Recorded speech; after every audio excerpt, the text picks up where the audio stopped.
Why did old technologies work better than today's? Throughout history, technology has evolved with the primary purpose of making human life easier, faster, and more efficient. From the first steam engines to the earliest telephones, each invention was celebrated as a leap toward progress. Yet, a paradox often emerges when we compare older technologies with their modern successors. Many of yesterday's inventions seem sturdier, longer-lasting, and in some cases, more reliable than what we use today. This perception raises a compelling question. Why did old technologies often appear to work better than the advanced tools we now rely on? The answer is complex, involving not only technical design but also economic, cultural, and social factors. Durability, repairability, and the philosophy of design played crucial roles in shaping older technologies. Unlike today's market-driven approach, many early innovations were designed for survival in harsher conditions, limited resources, and long-term functionality. 1. Durability and longevity of old technologies. One of the most striking differences between old and modern technologies is durability. Many older devices, be it typewriters, rotary telephones, or even early household appliances, were engineered to last for decades. In contrast, today's gadgets often face planned obsolescence, where they are designed with shorter lifespans to encourage consumers to upgrade more frequently. The durability of old technologies can be attributed to several factors. Firstly, the materials used were often sturdier. Cast iron, stainless steel, and solid wood were common in manufacturing, while modern equivalents rely heavily on lightweight plastics and alloys. For example, refrigerators built in the 1950s are known to have lasted engineering for over philosophy 40 years, differed significantly. whereas today's average refrigerator may only last about 10 to 12 years. Prioritized robustness This was not over accidental. cost efficiency. Products were often over-engineered, meaning they were built to withstand conditions far harsher than typical use. This philosophy was especially true during wartime or post-war economies when equipment had to endure prolonged use without easy access to spare parts. Older products were engineered under the assumption that frequent replacements were impractical for most households. Compare this with today, where corporations prioritize cost-cutting, mass production, and profit margins, often sacrificing long-term durability in the process. Thirdly, repairability contributed to the longevity of older technologies. Unlike many modern devices that are sealed, glued, or require specialized tools to repair, older machines were designed with repair in mind. A mechanic could easily disassemble and replace parts in a car, a radio, or a sewing machine. This culture of repair extended their lifespan significantly. By contrast, today's consumer electronics often discourage repair. Some smartphones even void warranties if users attempt to replace batteries themselves. This shift reflects a move from a make-it-last mindset to a buy-it-new culture. Moreover, older technologies benefited from a slower technological cycle. Innovation was not as rapid as it is today, which meant products remained relevant for much longer. A television bought in the 1970s could remain functional and up-to-date for decades, while today's smart TVs may become outdated in just a few years due to software incompatibility or changes in streaming standards. The durability and longevity of old technologies also had social and psychological impacts. People often developed emotional attachments to their devices because they were present in their lives for decades. A family piano, a grandfather's wristwatch, or a mother's sewing machine became symbols of reliability and continuity.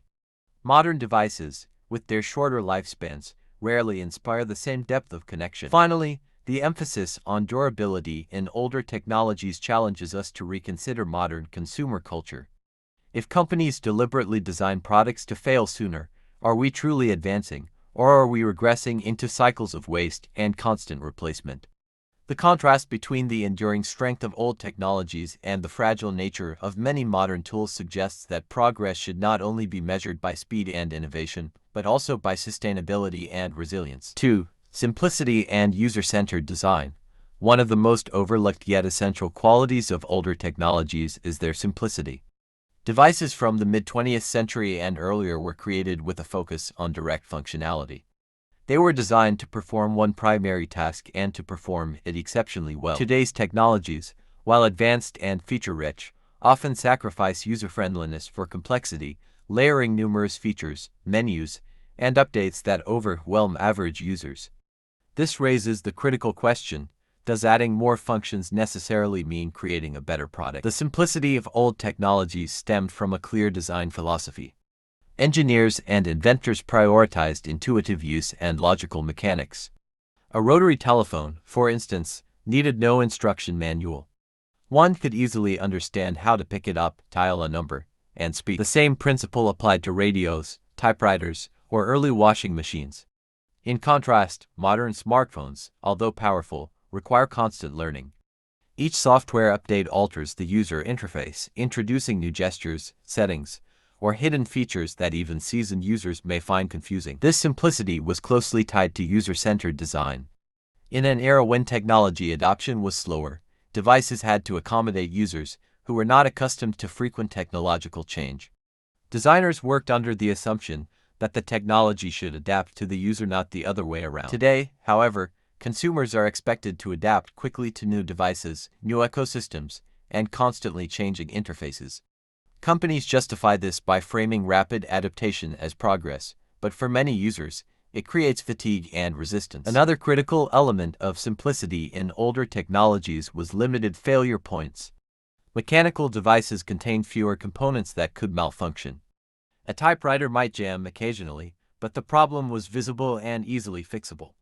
In contrast, a modern laptop, with its integrated circuits, advanced operating systems, and cloud connectivity, can fail for reasons entirely invisible to the user. An error could stem from a hardware malfunction, a corrupted driver, or even an expired digital certificate, problems impossible for the average person to diagnose.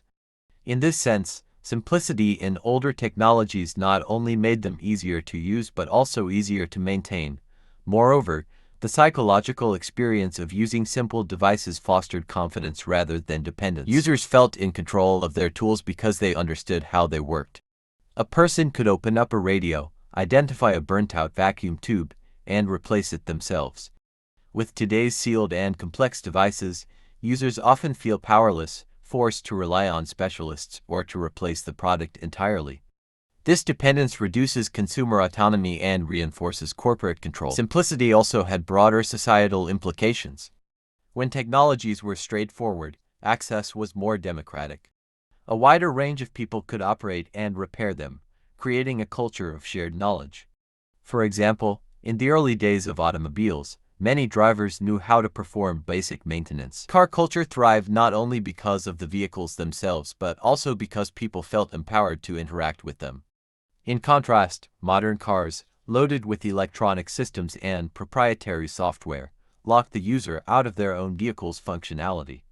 Repair now often requires specialized diagnostic tools available only at authorized service centers, centralizing control and increasing costs for consumers. Another dimension of simplicity lies in the absence of distraction. Older devices were designed to fulfill one role without diverting the user's attention.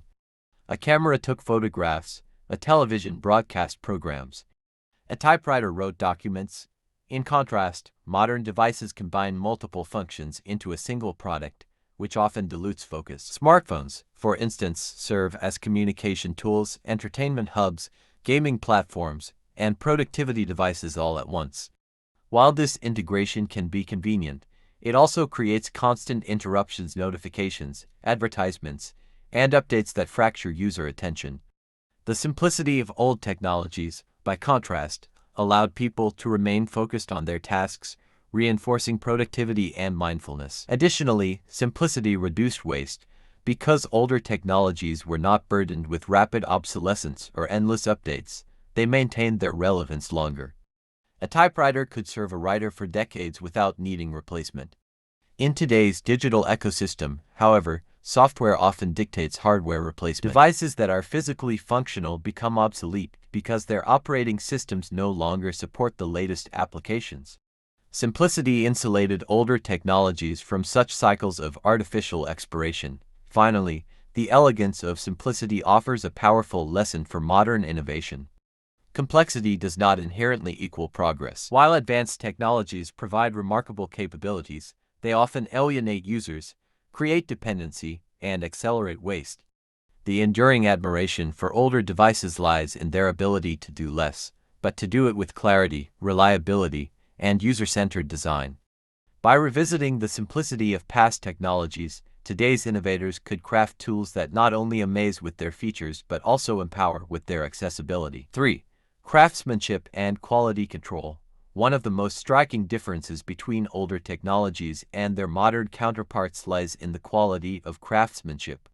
Before mass production, technological devices and everyday tools were often assembled by skilled artisans who dedicated years to mastering their trade. The precision of their work, the durability of their materials, and the care they invested into every product meant that many of these items have lasted decades, even centuries, without losing functionality. In stark contrast, today's consumer technologies are designed for speed, efficiency, and profit, often at the expense of quality and longevity.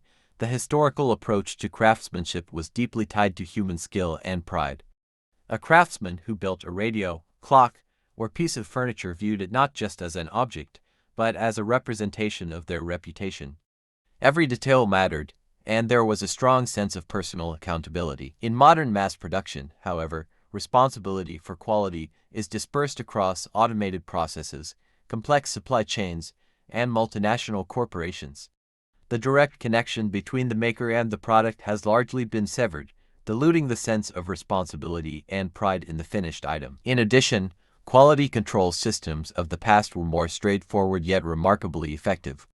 Many manufacturers adhered to rigorous testing standards, not because they were required by regulation, but because their business depended on consumer trust. Products were built to endure. For instance, radios and televisions from the 1950s were constructed with solid-state components and heavy-duty materials that could withstand decades of use.